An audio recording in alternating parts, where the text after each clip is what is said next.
Islam mampu dan punya penjelasan untuk segala hal, untuk hari ini, untuk masa lalu, dan masa depan secara detail dan gak bisa kita bantah sama sekali. Teman-teman mau lihat dari apa? Dari segi sejarah. Teman-teman mau lihat dari apa? Dari penciptaan. Teman-teman mau lihat tentang masa yang akan datang.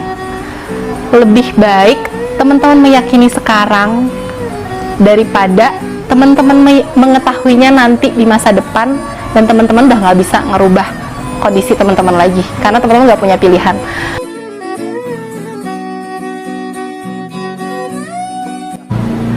Bismillahirrahmanirrahim. Assalamualaikum warahmatullahi wabarakatuh semuanya. Alhamdulillahirrabbilalamin. Hari ini aku diberikan kesempatan untuk ngobrol sama teman-teman lewat ngaji cerdas. Jadi selama ini udah banyak banget teman-teman yang menanyakan tentang gimana sih perjalanan kisah mualafnya aku. Nah, alhamdulillah Allah kasih fasilitas melalui teman-teman dari ngaji cerdas untuk menceritakannya di sini. Bismillahirrahmanirrahim. Sebelumnya perkenalkan, nama aku Salma. Tapi mohon maaf lahir batin, itu bukan nama asli aku, itu nama samaran aku. Karena satu dan lain hal, aku masih harus menutup identitasku. Nah, alasannya kenapa? Insya Allah akan aku ceritain di sini. Jadi, alhamdulillahnya aku ini anak kedua dari 3 bersaudara. Jadi aku Ateng, anak tengah. Nah, alhamdulillahnya aku dilahirin di Jakarta, tepatnya di Jakarta Barat. Dan mamahku itu dari Blitar, Jawa Timur. Alhamdulillahnya papaku dari Pontianak, Chinese gitu. Nah, alhamdulillahnya aku menjemput hidayah Allah pada bulan Oktober, tepatnya tanggal 21 Oktober 2018. Jadi alhamdulillah saat ini sudah tepat insya Allah 3 tahun memeluk agama Islam gitu teman-teman. Nah, kalau ditanya basicnya sebelumnya agamanya apa sih? Jadi sebelumnya agama aku itu Nasrani. Dan sampai hari ini qadarullah belum ada keluargaku yang memeluk agama Islam. Jadi dari keluarga mamah ataupun dari keluarga papa memang historikalnya belum ada yang memeluk Islam gitu. Jadi PR-nya lumayan. Bismillah, mohon doanya teman-teman semua, hidayah untuk kedua orang tuaku, untuk adik kakak aku, dan untuk keluarga besar aku insya Allah gitu. Why Islam? Kenapa harus Islam? Karena kita nggak punya pilihan lain selain Islam. Kenapa sih harus Islam? Karena aku melihat Islam mampu dan punya penjelasan untuk segala hal, untuk hari ini, untuk masa lalu, dan masa depan secara detail dan gak bisa kita bantah sama sekali. Teman-teman mau lihat dari apa? Dari segi sejarah. Teman-teman mau lihat dari apa? Dari penciptaan. Teman-teman mau lihat tentang masa yang akan datang. Lebih baik teman-teman meyakini sekarang daripada teman-teman mengetahuinya nanti di masa depan dan teman-teman udah gak bisa ngerubah kondisi teman-teman lagi karena teman-teman nggak punya pilihan. Jadi logikanya ya, nggak ada ruginya teman-teman meyakini hal itu sekarang, tiba-tiba di akhirat ternyata itu berbeda dengan yang kita yakini sekarang, daripada kita baru mengetahui kebenaran yang kita yakini saat ini benar, tapi kita baru tahunya di akhirat dan kita udah nggak bisa ganti pilihan kita lagi. Islam itu untuk orang-orang yang berpikir. Hidayah itu pilihan dan takdir Allah. Jadi kalau ditanya kita nggak dikasih hidayah nih, nggak. Kalau seandainya teman-teman mau mikir dari proses teman-teman berdiri, dari proses teman-teman tidur, proses teman-teman bangun, kita aja nggak bisa ngatur detak jantung kita mau kayak gimana. Kita aja nggak bisa ngatur pompaan darah kita mau kayak gimana. Kalau itu nggak ada yang ngatur, terus gimana caranya itu bekerja? Terus misalnya, matahari terbit dari barat, terbenamnya di timur. Kalau misalnya itu nggak ada yang ngeciptain, atau misalnya matahari terbitnya dari selatan, kayak terbenamnya dari tenggara, kayak apa yang akan kejadian? Kita semua udah tahu, sesuatu itu pasti ada awal mulanya. Segala sesuatu itu pasti ada mula dan akhirnya. Itu pasti ada awal mulanya. Segala sesuatu itu pasti ada mula dan akhirnya. Kalau misalnya kita mau pikirin, awal mulanya kita tuh dari mana sih? Dari teori Big Bang. Terus kenapa bisa Big Bang itu terjadi? Tentang penciptaan. Oke, tentang penciptaan mungkin diciptakan sama A, B, C, dan D. Apakah teman-teman yakin bahwa memang itu yang menciptakan? Apa pembuktiannya? Kalau misalnya ditanya Al-Quran, Al-Quran salah satu buktinya. Kalau teman-teman belum kayak ya udah, Al-Quran cuma buku yang ditulis dengan bahasa Arab. Teman-teman boleh baca. Di dalam Al-Quran tuh terkandung banyak banget hal teori yang sudah dibuktikan secara sains. Salah satunya tentang janin, bentuk janin yang berbentuk seperti lintah. Terus tentang ada sungai di bawah lautan, tentang banyak hal itu semua udah dijabarin di dalam Al-Quran yang itu diturunkan di tahun dimana teknologi secanggih itu aja belum ada dan dibawa oleh seorang manusia yang bahkan dia nggak bisa baca.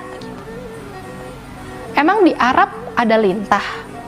Emang di Arab ada sungai yang di bawahnya lautan gitu? Bahkan Nabi Muhammad pun nggak tahu tentang hal itu gitu. Jadi kalau teman-teman mau ngedenial, tapi kan, coba dipakai lagi logikanya. Jangan terus-menerus ngikutin nafsu kita, ngikutin denial kita, tapi coba sesekali buka diri, berpikir. Gitu.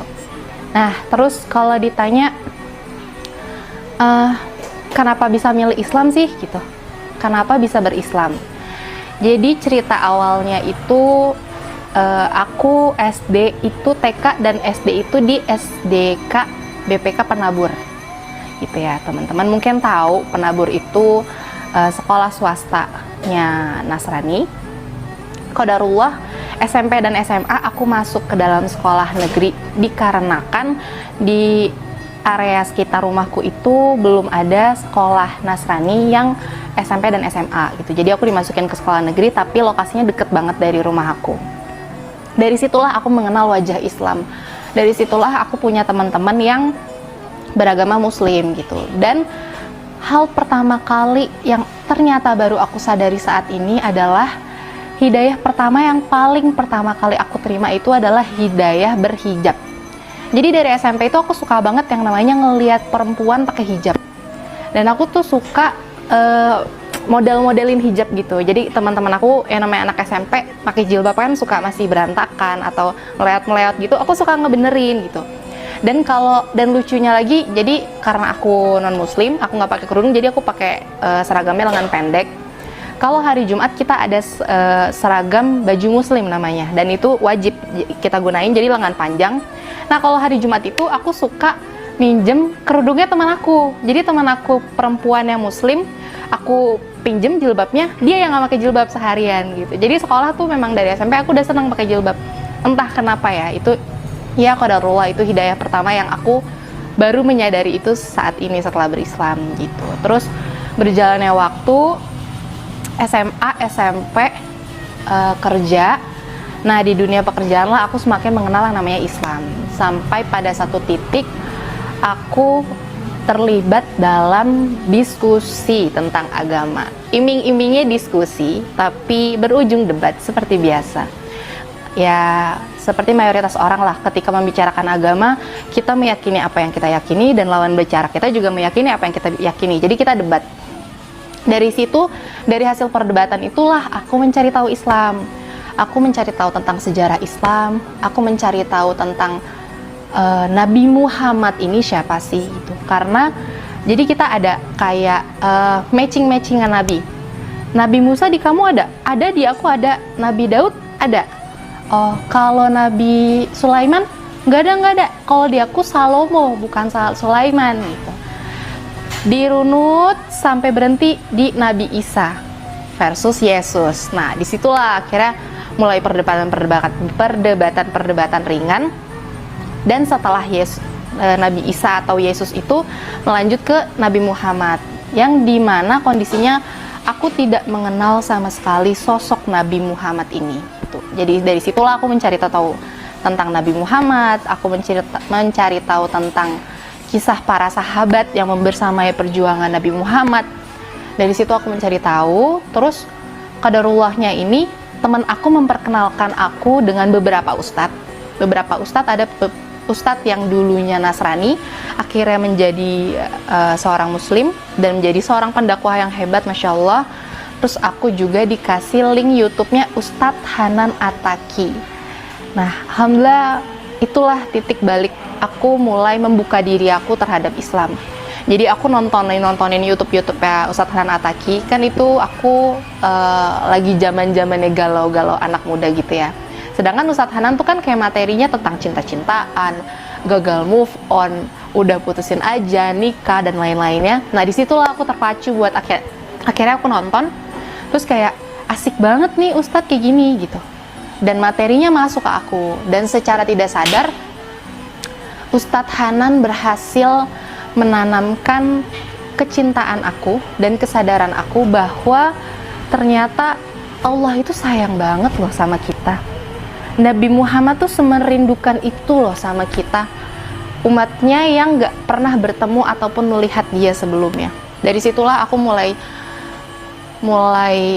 tersentuh hatinya, tapi aku masih ngedenial sampai pada akhirnya aku masih balik lagi ke gereja. Aku mencari kebenaran lagi sampai ada di titik dimana oke, aku deal-dealan sama diri aku mengimani bahwa aku memiliki pencipta, aku mengimani bahwa dunia ini ada yang menciptakan, tapi siapa penciptanya itu terserah, karena aku bingung gitu, abu-abu. Aku masuk ke gereja, hati akunya nggak ada, tapi di Islam aku juga masih ragu gitu. Sering berjalannya waktu, aku belajar huruf hijaiyah, aku belajar Iqra 1 sendiri. Terus aku nonton YouTube kajian-kajian, tapi aku ngerasa kurang puas gitu. Aku pengen cari tahu Islam yang dari mulut orang Islam itu langsung. Sedangkan qadarullah saat itu kondisinya teman-teman sepermainan di lingkungan aku itu belum terlalu mengarah ke hal itu. Jadinya aku harus nyari itu di luar lingkungan aku. Terus aku nyari-nyari aja di Instagram, dan aku dapat kajian offline, itu kajian pranikah di WTC Sudirman dari Kalam Ukhuwah. Dan aku tanpa pikir panjang, aku berpikirnya ya udah, ini ada kajian offline, aku ikut aja, aku datang aja gitu. Mau itu pranikah, mau itu apa, ya qadarullahnya dapetnya ini, ya udah aku datang. Dan itu bersesi-sesi gitu. Jadi setiap Sabtu pagi sesi 1, sesi 2 kalau nggak salah, sampai 12 sesi kalau nggak salah. Dan itu aku datang terus. Jadi kalau bisa dikatakan aku belajar Islam dari kajian pranikah, iya, aku mengakui itu iya. Jadi kalau dikatakan aku dapat hidayah, salah satu wasilah hidayahku dari kajian pranikah, iya.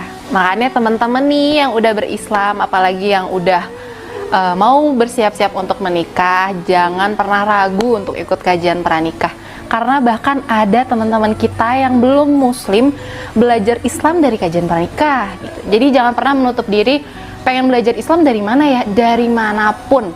Even kita cuman keluar bangun pagi, melek ngelihat seluruh tubuh kita, atau kita keluar ngelihat langit, ngelihat burung, ngelihat tanaman yang bisa berfotosintesis, itu juga ada hidayahnya Allah gitu. Nah, terus dari kajian pranikah itu, alhamdulillahnya Allah rezekikan aku untuk ikut kajian offline-nya Ustadz Hanan Attaqi di Ramadan 2018. Jadi aku tuh udah pengen banget ikut kajian offline-nya Ustadz Hanan Attaqi. Tapi kan qadarullahnya Ustadz Hanan waktu itu cuman mengadakan kajian di Masjid Al-Fatih Bandung setiap Rabu malam. Dan saat itu aku masih kerja, jadinya ya belum bisa untuk datang kajian offline. Alhamdulillahnya bulan puasa ada ngabuburit offline sama Ustadz Hanan Attaqi di Jakarta Selatan. Aku langsung datang tuh, dan di situ aku pakai hijab. Sebelumnya aku memang udah beberapa kali pakai hijab, tapi entah kenapa di situ atmosfernya beda banget. Jadi aku datang ke sana, aku pakai hijab, aku minjem semuanya, OTD-nya aku minjem dari atas sampai bawah.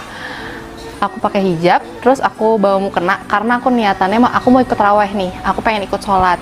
yang sebelumnya aku belum pernah sholat sama sekali, wudhu pun aku belum pernah sama sekali. Jadi fokus aku kemarin-marin tuh belajarnya tentang Islam tuh apa sih? Apa sih yang ada di dalam Islam? Apa sih yang diatur dalam Islam yang boleh dan nggak boleh?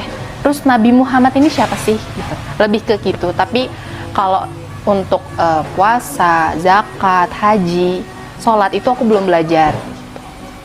Terus pada saat itu aku datang didampingin sama teman aku, ada namanya Bella Anggra ini. Halo, assalamualaikum Bella kalau nonton. Jadi waktu itu aku ditemenin sama dia. Terus aku tersentuh satu hal pas aku datang ke sana, kita mau wudhu, kan ada keran berjejer gitu ya untuk wudhunya para laki-laki. Terus aku bilang, ini wudhu perempuan di mana? Terus dia nunjuk ada satu tenda gitu yang dibangun, tenda kayak tenda nikahan gitu di pinggir lapangan. Nah ternyata perempuan tuh di situ wudhunya. Jadi dibikinin tenda, terus dalamnya cuman keran sebaris. Aku langsung amazed kayak, ini Islam kenapa sebegininya gitu? Kenapa menjaga wanitanya tuh se-sweet ini gitu? Pada saat itu aku ngeliatnya ini sweet banget. Perempuan mau wudhu pun wudhu paling cuman buka sampai sini gitu, maksudnya cuman sedikit yang terbuka, tapi dijaga ini sampai serapet itu, sespesial itu, sampai effort ngebangunin tenda, ngeluarin biaya dan lain-lain. Disitulah pertama kalinya lagi aku tersentuh sama Islam, kayak ternyata dalam Islam tuh bukan cewek dipandang setengah mata kok. Ternyata justru cewek tuh istimewa banget, istimewain banget sama Islam, dijagain sebegitunya. Dari situlah aku mulai jatuh cinta lagi sama Islam. Setelah itu aku kaji, aku saat itu ikut puasa. Jadi karena teman-teman aku banyak yang muslim, dan kalau bulan puasa kan kita banyak ya yang ikut buka puasa bersama, acara gitu-gitu. Nah memang kalau misalnya aku ikut acara buka puasa bersama, pasti hari itu aku ikutan puasa, tapi nggak sahur, cuman nggak makan, nggak minum dari bangun tidur sampai maghrib gitu. Jadi aku alhamdulillahnya nggak terlalu merasa berat untuk puasa. Terus aku ikut puasa, aku duduk di tempatnya perempuan, terus segerombolan perempuan gitu kan, rame, tapi aku nggak ada yang kenal kecuali Bella. Terus aku di deket sound system. Yang azan tuh waktu itu aku lupa antara Muzamil atau Ustadz Hanannya langsung, aku lupa. Aku pas azan berkumandang, aku minum air putih sambil ngedongak, dan wallahi itu adalah air minum termelegakan dan feel buka puasa terkeren seumur hidup yang pernah aku rasain. Itu aku pas neguk minum, aku ngedenger azan dari sound system persis di samping aku nangis. Aku langsung gemeter, terus aku nangis, terus aku nunduk kayak, aku kenapa gitu? Ada apa sama diri aku gitu? Aku udah pernah kok buka puasa dan pakai air putih atau pakai apapun, kenapa feel-nya beda gitu? Kenapa kali ini kayaknya hati aku kayak luluh lantah gitu? Terus aku diem, tiba-tiba ada teman-teman perempuan yang dari samping kanan kiri ngasih kurma, pokoknya sharing makanan. Di situ juga aku kayak ngerasa sweet lagi, kayak ini kok pada baik-baik banget sama aku gitu. Mungkin karena kondisinya aku lagi baper juga, jadi kayak kok mereka peduli banget sama aku, ngasih aku kurma, ngasih aku makanan gitu-gitu, berbagi lah ya. Mereka ramah-ramah gitu-gitu. Udah dari situ aku udah melayang-layang karena kondisinya aku di hari itu dibuat mellow banget sama Islam. Terus sholat maghrib, jadi aku ikut masuk ke dalam saf, dan sebelumnya itu udah dikonfirmasi sama gurunya Bella bahwa aku diizinkan untuk masuk ke dalam saf, tidak memutus, karena niatku belajar gitu, niatku belajar di situ. Dan yang lucunya, aku kan belum pernah sholat sebelumnya, jadi aku nggak hafal tuh yang namanya rokaat atau step-stepnya setelah ini tuh apa. Terus taraweh sama Ustadz Hanan itu kan bacaannya bukan trikul ya, tapi al-qiyamah gitu-gitu, jadi panjang-panjang. Nah si Bella ini udah nge-reminder aku dari awal, tah kalau capek nanti kamu berhenti ya setelah salam, setelah 2 rakaat kamu berhenti aja, nggak ikut duduk gak apa-apa. Aku iya aja, padahal dalam hati aku, salam apa salam, 2 rakaat apa, aku nggak tahu gitu. Tapi ya udah, bismillah, aku ikutin aja. Terus yang lucunya, setiap kali sujud, aku kan harus ngelihat depan aku atau kanan kiri aku supaya aku nggak ketinggalan gerakan. Jadi setiap sujud, orang sujud kan pasti dahi bertemu dengan tanah kan. Aku nggak, jadi aku kalau sujud tuh gini. ngintip gitu. Jadi aku kalau sujud, orang-orang nunduk, aku gini. Biar apa? Biar aku tuh nggak ketinggalan sama teman-teman di samping kanan kiri aku gitu. Jadi kalau sujud orang gini, aku gini. Pas orang bangun, baru aku ikutan bangun gitu. Tapi alhamdulillahnya nggak ada pandangan-pandangan aneh, karena mungkin kanan kiri aku juga alhamdulillahnya khusyuk. Dan aku ternyata kuat nyelesain taraweh tanpa istirahat, karena itu hikmat banget sih, itu khusyuk banget. Kayak hati aku tuh kayak disiram sama air yang sejuk banget. Jadi aku enjoy ngejalanin itu. Nah, dari sejak hari itu aku bertekad dan berniat aku mau berhijab. Jadi aku berhijab itu udah dari bulan Mei 2018. Sedangkan aku baru berani bersyahadat itu di Oktober 2018. Jadi kondisinya saat itu aku udah mengimani Islam, aku udah meyakini Islam, tapi aku takut banget buat syahadat karena aku mikirin mama papaku gimana. Jadi sejak Mei itu aku udah berhijab, tapi berhijabnya kalau main keluar atau makan sama teman-teman. Jadi kalau aku di kantor atau aku di rumah ya aku nggak pakai hijab gitu. Terus dari situ aku udah mikir nih, ya udah aku berislam tanpa syahadat deh gitu. Jadi aku ngaji, aku ikut kajian ke Jakarta, ke sana, ke sini. Aku belajar baca Al-Quran, pokoknya segala macem, ngafalin surat-surat pendek. Tapi aku nggak mau syahadat. Aku nggak mau syahadat dan otomatis aku nggak sholat gitu.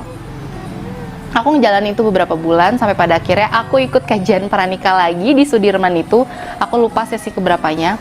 Dan bintang tamunya itu Ratu Anandita.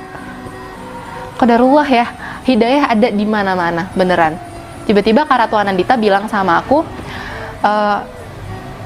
Kak Ratu Anandita bilang dalam kajian itu, kita nggak pernah tahu kapan kita akan meninggal, kita lagi ngapain, dan kondisi kita tuh lagi seperti apa. Pas ngedenger kayak gitu, kayak aku